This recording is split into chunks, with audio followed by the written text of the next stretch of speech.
We welcome you.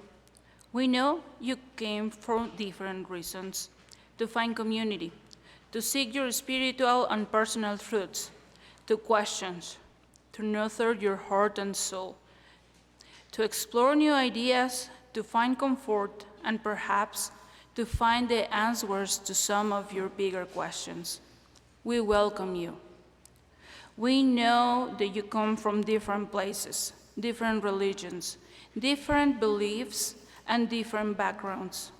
We hope you will find comfort, connection, challenge, and love here. We hope you will find ways to provide outreach to others in our congregation, in our local community, and in our world community. Marlene Falkowski. Our guest speaker today will be Knox, a member of our fellowship, who will give her observations about the nature of belief. Her interest for diverse topics today accompanied us to think about ideas and beliefs, opening the door to questions ours as well. After the service, those in Zoom are invited to stay connected and visit with others in the main room for discussion. Those who are with us at La Aldea can join us for coffee and cookies. If we have visitors here today, will you please stand so we can see who you are and personally greet you and ask where you are from at coffee hour after service? Please rise, all the invited members. So, welcome. Let's sit. And if we have any visitors on Zoom, please type your name and where you are in the chat box so we can greet you later. Please. Our flowers today are provided by Jerry Rosing and will be brought to a member chosen by the care team. We do record our services. And just go to our website, UUFSMA.org, and click on Services at the top of Previous Services. And while you're on the website, please check our various events sponsored by the Fellowship and inform how to become a member. Okay.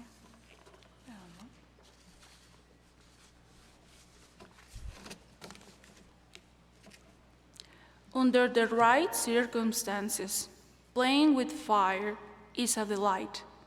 Imagine being gathered around a fire pit as the crackling flames invite us to sing, dance, and roast a marshmallow. Our cellists also invite us to play, although with ideas rather than marshmallows. The flame encourages us to explore who we are, who our neighbors are, and where we are on our journeys. Today, we light the chalice on the spirit of play. Let us trust the light to guide us in this hour and the days to come, finding joy along the way. En las circunstancias adecuadas, jugar con fuego es una delicia. Imagina estar reunido alrededor de una hoguera mientras las llamas crepitantes nos invitan a cantar, bailar y alzar un malvavisco. Nuestro cáliz también nos invita a jugar, aunque con ideas más que con malvaviscos. La llama nos anima a explorar quiénes somos, quiénes son nuestros vecinos y dónde estamos en nuestro viaje. Hoy encendemos este cáliz con espíritu de juego.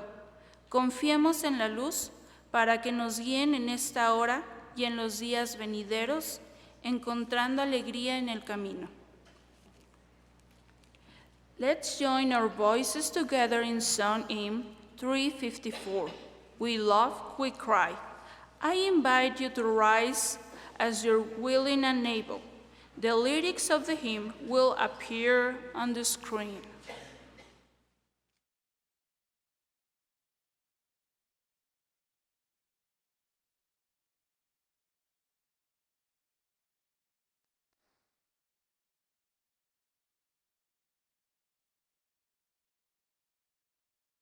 We laugh, we cry, we live, we die, we dance, we sing our song. We need to feel there's something here to which we can belong. We need to feel the freedom just to have some time alone. But most of all, we need close friends we call our very own. And we believe in life and in the strength of love. Yes, we have found a need to be together. We have our hearts to give. We have our thoughts to receive. And we believe that sharing is an answer. We seek an honest answer to the questions of this life. We seek to put an end to all the waste of human strife. We search for truth, equality, and healthy peace of mind. And then we come together here to talk of what we find. And we believe in life and in the strength of love. Yes, we have found a need to be together. We have our hearts to give. We have our thoughts to receive. and we believe that learning is an answer. Yes, we believe in life and in the strength of love. Yes, we have found a need to be together, and in our search for peace, maybe we'll finally see, even to questions truly is our answer.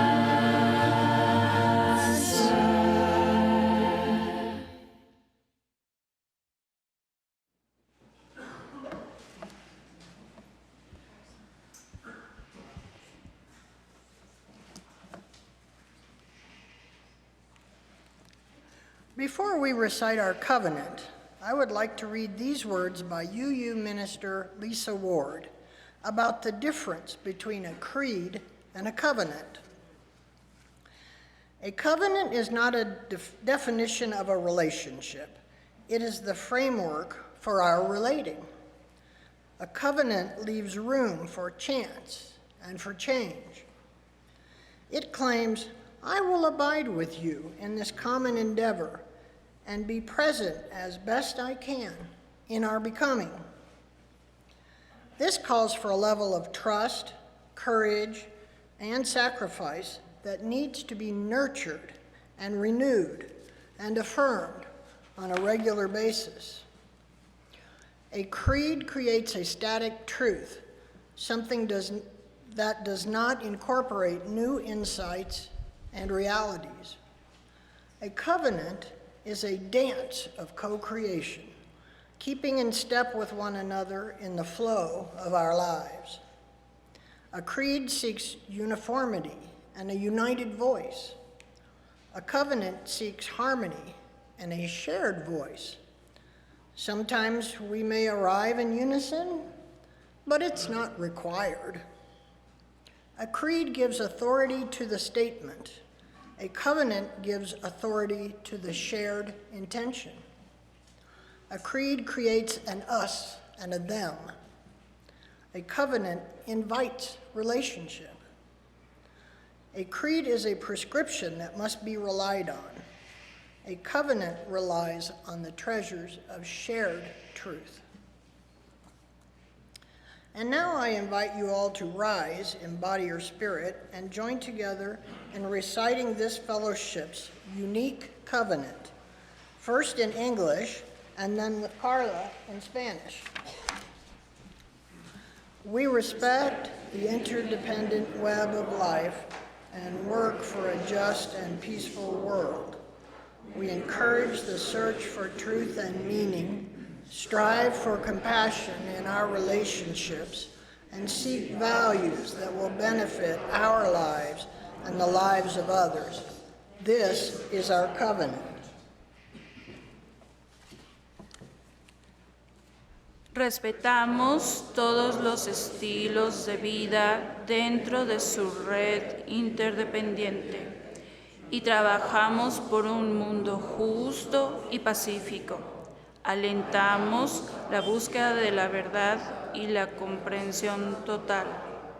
Nos esforzamos por mantener compasión en nuestras relaciones y buscamos valores que beneficien nuestras vidas y la vida de los demás.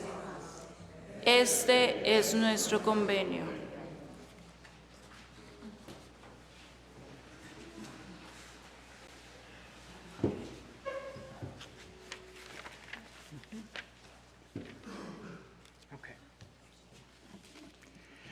Good morning. My name is Mark Johaningsmeir. I'm a retired United Methodist minister, and I'm a member of this UU fellowship here in San Miguel. Each week, when we gather, we find ways to open ourselves to one another. We do that as we share our joys, griefs, gratitudes, happiness, all of those things. we share by listening and taking these things into ourselves. So as I share these, we're going to be lighting a candle for each joy or concern. And now we begin. This first candle is one of care and encouragement for Susan McDonald. She's scheduled to undergo back surgery this week. This candle is for Nancy Gardner. She broke her pelvis while traveling in England, in London.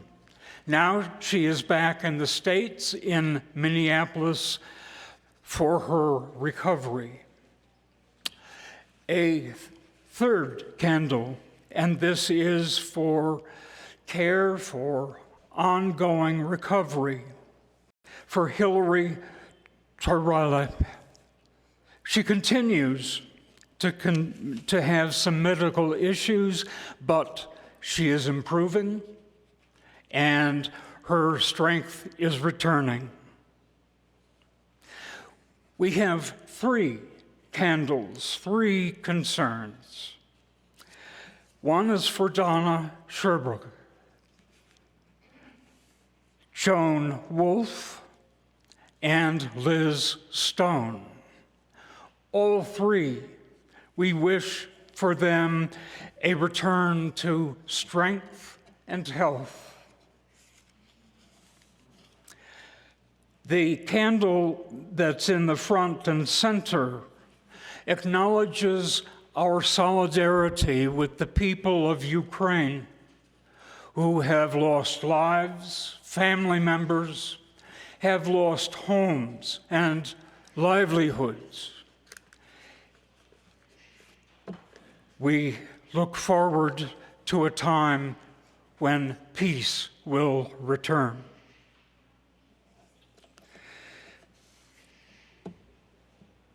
Let's see. I want to call on Carla. Well, we have some joys and concerns in the chat box. And the joy we have today says, the sun will die and the stars will too. Is there any meaning to human being? Michael Hurt. And yeah, that's our joy for today. Part of questioning and part of the belief. And so far, this is what we have today. Okay. So, nothing else from the Zoom? No. Okay. Very good. And now we light a final candle for all of those joys and concerns, the things that go unspoken, that perhaps cannot be spoken or we desire not to. I'm going to ask to take a few moments of quiet as we bring these to mind. And at the end of this time of quiet, as the music returns, we invite you to come and light a candle representing any joy or concern you would like.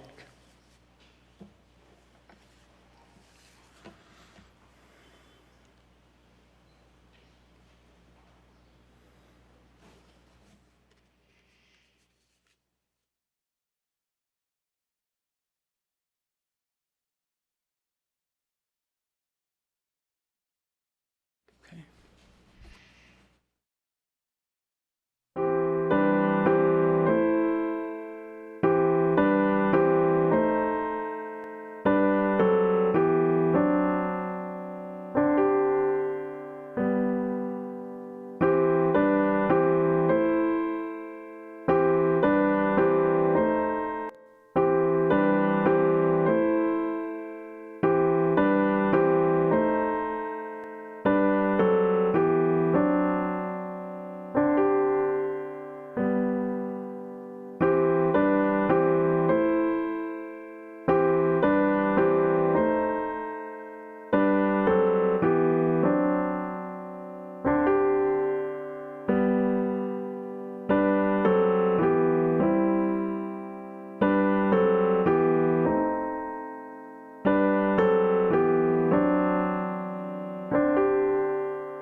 If I had been older when I went off to college, I might have majored in one of the sciences.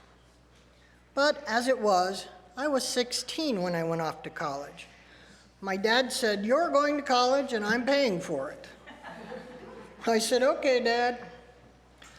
And when I got there, they said, "You have to declare a major." Okay, let me think. I guess theater sounds like fun. Yeah, theater. Put me down for that. So I studied theater. Studied being a relative term. Mostly I drank and partied my way through college. It wasn't until many years later, when I finally grew up and sobered up, that I realized that I have a profound interest in science. Notably, why and how we humans think and act the way we do. I probably should have majored in anthropology, or maybe the study of the human brain. This is all to tell you that I'm not a scientist, but I'm going to include some science as I talk today about my understanding of the nature of belief. We Unitarian Universalists are famous for being a community of folks who harbor differing beliefs. They say that we UUs have questions for all of life's most important answers. In the reading earlier by UU Minister Lisa Ward, she explains the difference between a religion with a creed and one like ours, where each congregation forms their own covenant with one another. The Unitarian Universalist Association, which is comprised of more than 1,000 congregations, including ours, does hold 7 principles in common. If you're new or visiting us here today and you're not familiar with our 7 principles, you can find them on our website or pick up one of the flyers at the table in the back, or you can Google it. My favorite of these 7 principles is the one that encourages each of us towards a free and responsible search for truth and meaning. At my congregation in Kansas City, there was a woman who was very intelligent, sometimes difficult, and often just downright cantankerous. And I was proud to call her my friend. We were debating one day about some of the beliefs of one of the major religions when I said, "You know, Marion, people can't help what they believe." Well, that stopped her in her tracks. And then we began to debate about that. I contend that people believe everything they have ever seen and heard and read and experienced leads them to believe. And because we have all seen and heard and read and experienced different things, we have different beliefs. Sometimes I hear someone say, "I want to believe that love conquers all," or "I like to believe that people are basically good." But is wanting to believe something or liking to believe something the same as actually, honestly believing it? Here's an example. Say you have a loved one who's an alcoholic and has been ruining his life and your family's lives for years. But then he sobers up and he says, "I promise you, I will never drink again." And you believe him.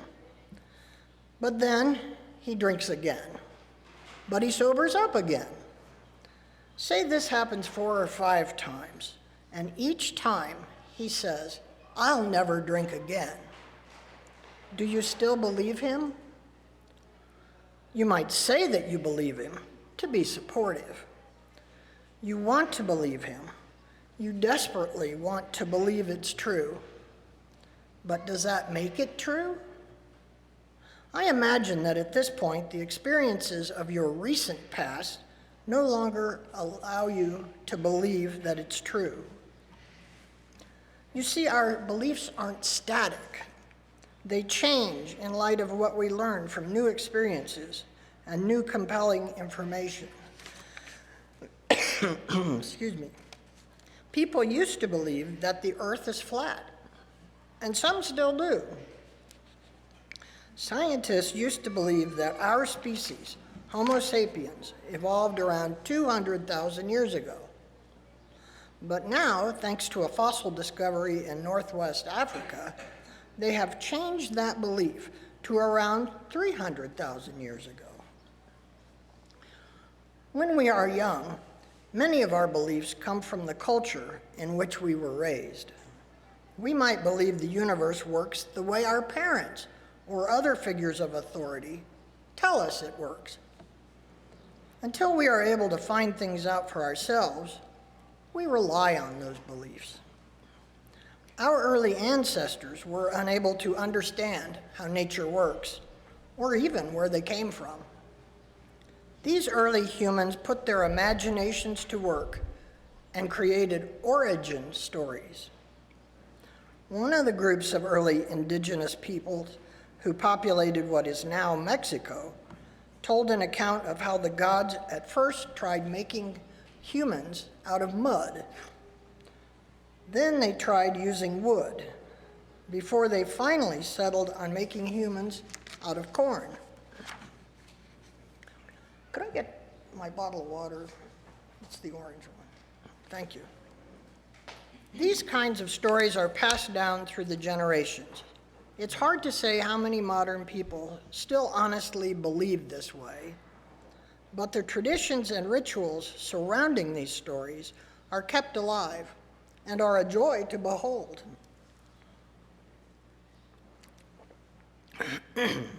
Sometimes I hear someone say that everything happens for a reason. But I disagree. I believe that everything happens from a reason or from a cause. Here's an example. Say a woman is walking down one of our beautiful but treacherous cobblestone streets here in San Miguel, and she falls down. She thinks she might have sprained her ankle, so her friends call for the Red Cross ambulance to come and check her out. When they arrive, one of the Red Cross workers is a handsome single man. He and the fallen woman make a connection. They agree to meet the next day for coffee. In due time, they fall in love, get married, and live happily ever after. In the recounting of this story, the woman tells people that everything happens for a reason, that she fell down that day so that she could meet this man who is now the love of her life. She believes it was meant to happen. Why? Because everything she has ever seen and heard and read and experienced in her life leads her to believe that that is how the universe works. That woman, with that belief, would be welcome here in our fellowship. And her handsome husband, too. I, on the other hand, believe that she fell down because of a reason. Maybe she wasn't watching where she was going. Maybe she'd had too much to drink. Or perhaps, and this is my favorite, she was a tourist and she was wearing inappropriate footwear. From one cause or another, she fell down. The Red Cross came because they were called. And the handsome man was there because he works for the Red Cross and he was on duty that day. I don't believe they were meant for each other. I don't believe in destiny, but I'm awfully glad they met each other. And why do I believe this way? Because everything that I have ever seen and heard and read and experienced in my life leads me to believe that that's the way the universe works. And I, with my belief, am also welcome here in this fellowship. Now they say that seeing is believing, right? Well, not so fast. The internet is littered with digitally altered pictures and videos, and recent advancements in computer graphics and in artificial intelligence will only make it worse. But what if we see something happen with our own eyes? Surely then we can believe it. Well, maybe. In a recent PBS documentary series about the human brain, some neuroscientists were explaining how our eyes work in those of us who are blessed with good vision. It turns out we humans only see in detail what we are looking directly at. The rest of our field of vision is actually extremely blurry. Our brains are telling us that we are seeing everything in detail. Our brains are filling in the details that they think should be there in the periphery, based on assumptions and models of how the world works, and just a tiny bit of actual visual information. We are not actually seeing those details. What does that say about an eyewitness to a crime who says they saw something out of the corner of their eye? Should we believe them? One of my favorite scientists was Dr. Oliver Sacks. He was a British neurologist and naturalist who died a few years ago. He wrote many books about his neurological research. One of his books, entitled Awakenings, chronicles Dr. Sacks' work with patients of sleeping sickness.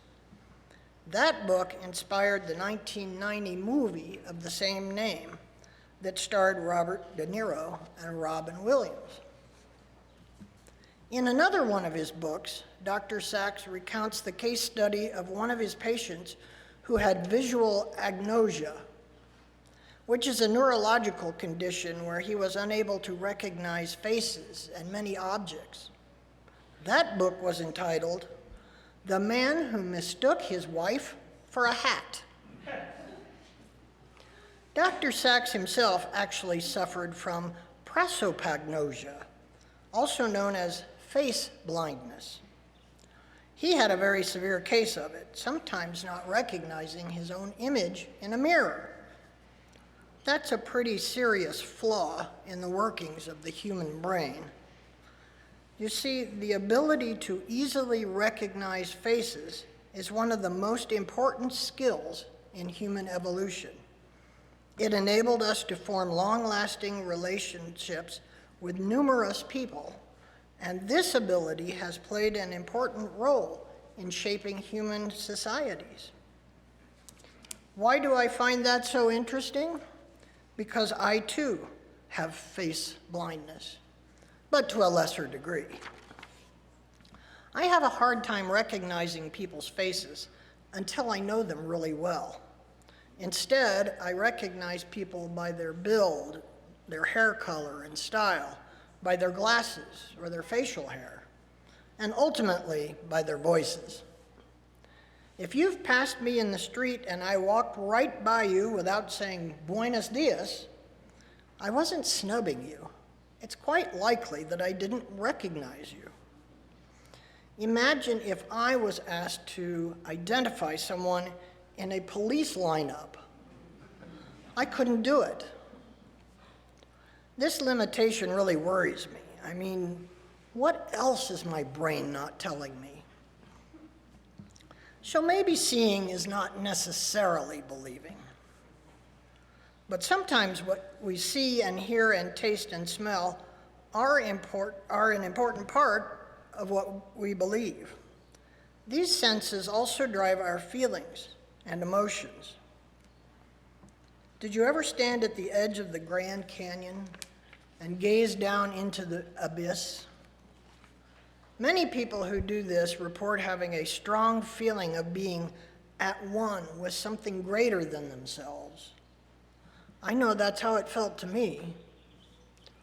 Some people equate this feeling with the idea of a cosmic consciousness or a life force.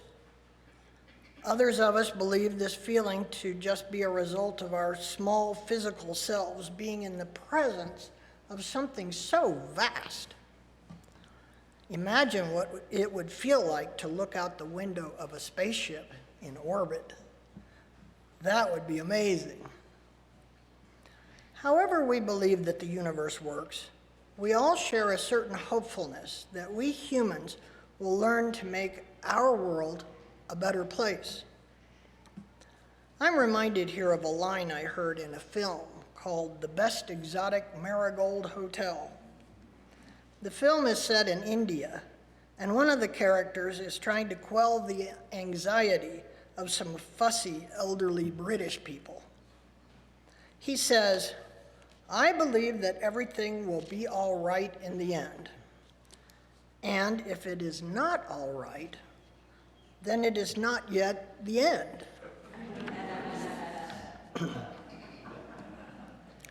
So I majored in theater in college, but I never once worked in theater. Later I became interested in science, but I never studied science or worked in science. And what I believe is what everything I have ever seen and heard and read and experienced has led me to believe. I want to conclude my remarks with two thoughts. One, that whatever you believe, or if you're not sure what you believe, you are welcome here. And two, I want to encourage each of you to remain steadfast on your search for truth and meaning. Thank you.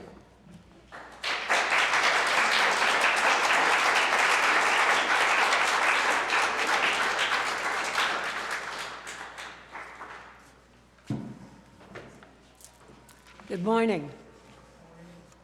The fellowship is deeply committed to social justice and social action, and we demonstrate this support by giving grants to 11 NGOs, non-governmental organizations, that provide direct services to the citizens of San Miguel and its surrounding communities. Today, I have the pleasure of telling you about one of these NGOs, Mujeres en Cambio. Nicholas Kristof, the New York Times op-ed editor and publisher of numerous books, wrote a best-selling book entitled Women Hold Up Half the Sky. It was about how impoverished women in developing countries turned challenges into opportunities and stressed the importance of the education of girls. Institutions such as UNICEF and the World Bank have cited the following: an educated girl can increase her income by 20%. An educated girl marries later. An educated mother has fewer children. Educated women are less likely to die in childbirth.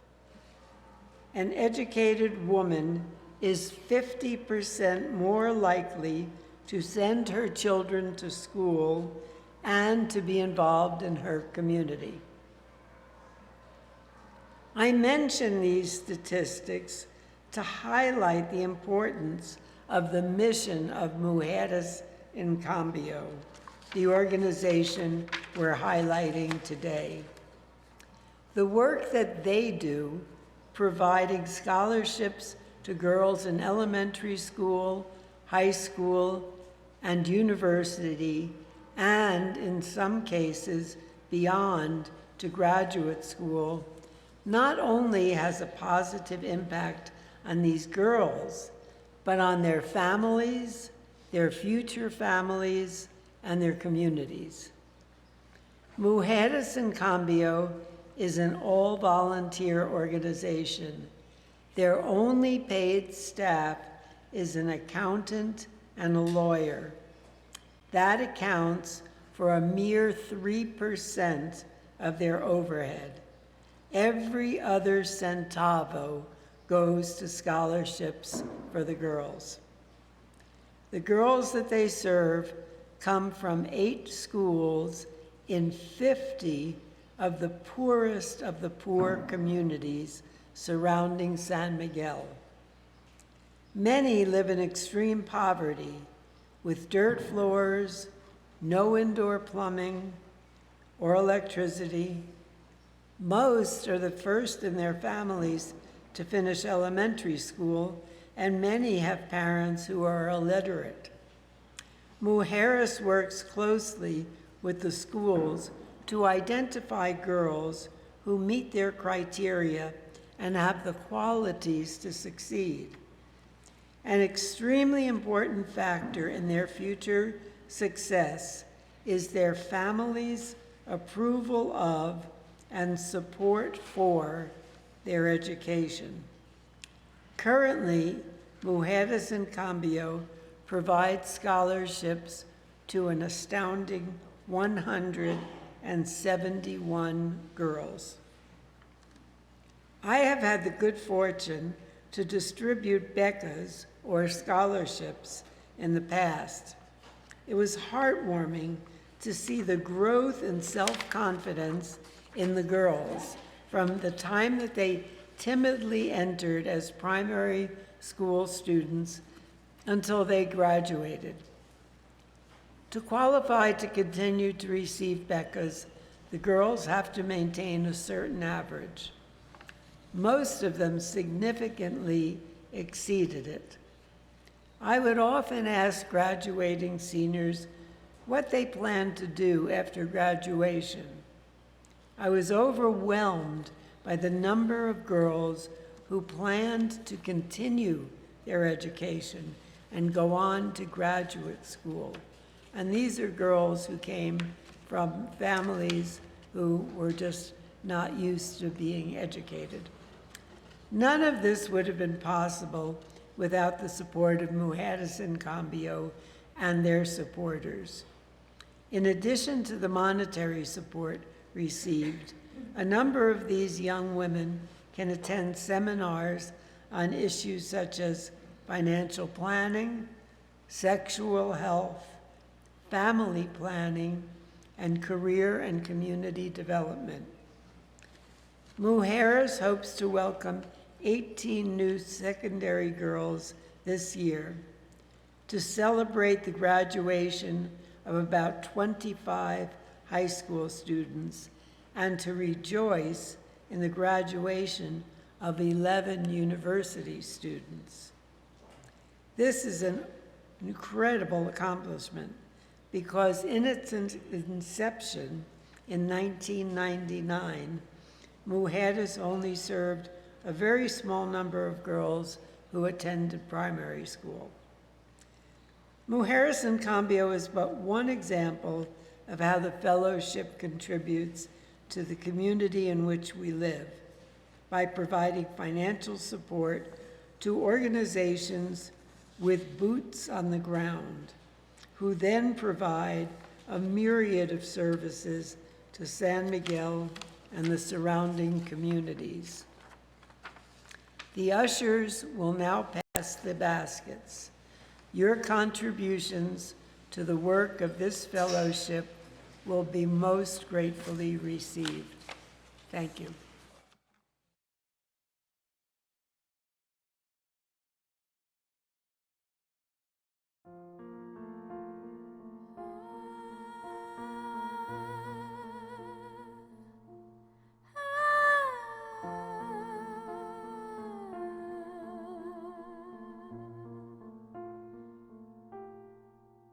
De ti yo recibo, a ti te doy, así compartimos y vivimos hoy.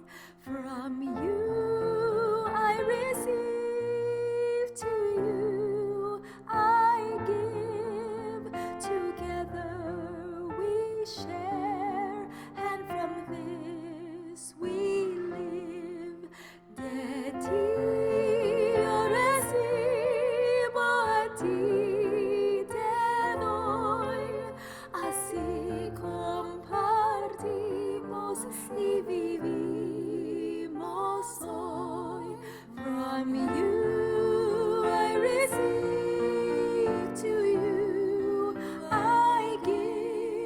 together we share, and from this we live.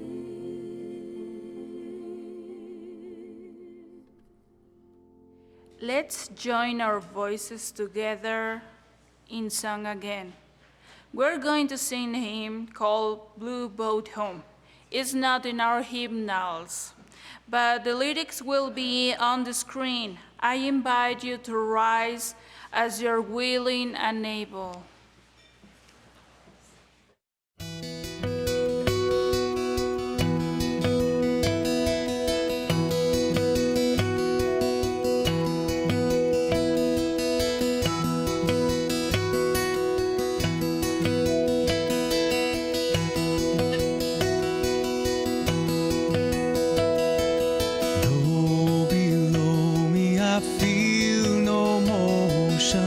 Standing on these mountains and plains, far away from the rolling ocean, still my dry land heart can say, I've been sailing all my life now, never harbor or port have I known. The wide universe is the ocean I travel, and the earth is my blue boat home.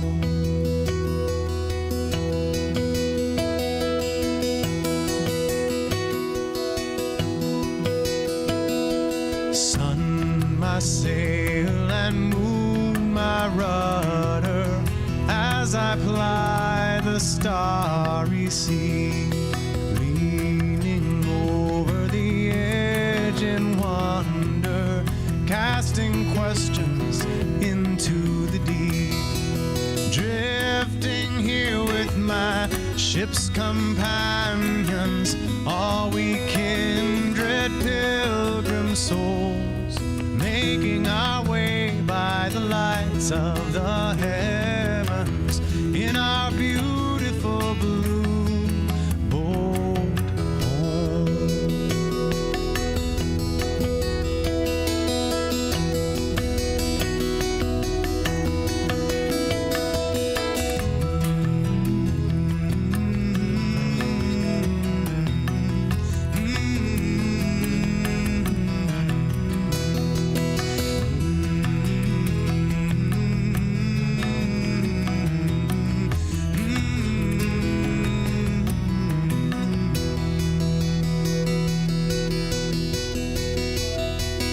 I give thanks to the waves upholding me, hail the great winds urging me on, greet the infinite sea before me, sing the sky my sailor's song.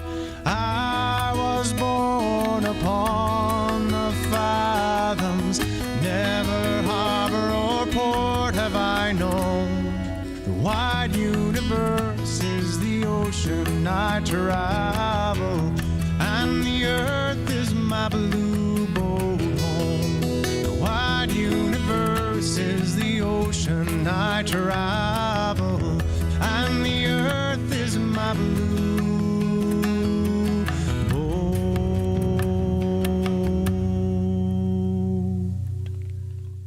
home.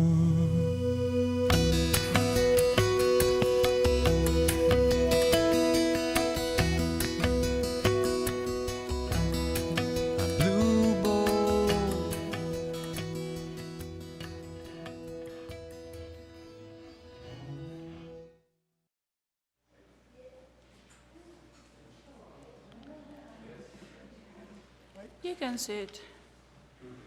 Yeah.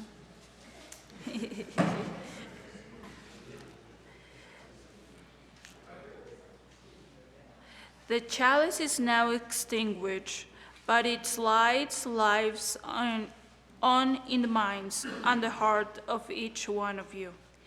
Carry that flame with you as you leave this place and share it with those you know, with those you love, and most especially with those you have yet to meet.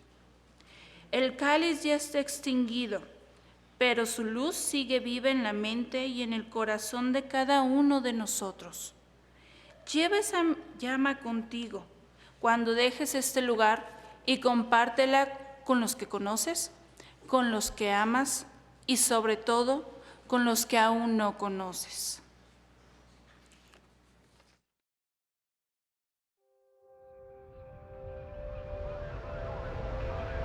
We are part of this universe. We are in this universe.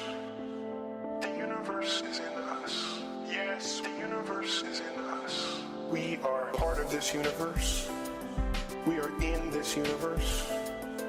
The universe itself exists within us. We are part of this universe. We are in this universe. The universe is in us. Yes, the universe is in us. Every atom in your body came from a star that exploded. You are all stardust. You are all stardust. From a star that exploded. Look up at the night sky. We are part of it. The universe itself exists within us. We are stardust in the highest exalted way, called by the universe, reaching out to the universe. We are stardust in the highest exalted way, reaching out to the universe with these methods and tools of science. Called by the universe. Stand in the middle and enjoy everything both ways. The tininess of us, the enormity of the universe. The atoms that make up the human body are traceable to the crucible that cooked light elements into heavy elements. These stars went unstable in their later years and then exploded, scattering their enriched guts across the galaxy. Look up at the night sky. We are part of it. The universe itself exists within us. We are stardust in the highest exalted way, called by the universe, reaching out to the universe. We are stardust in the highest exalted way, reaching out to the universe with these methods and tools of science. We are stardust in the highest exalted way, in the highest reaching out. The universe itself exists within us.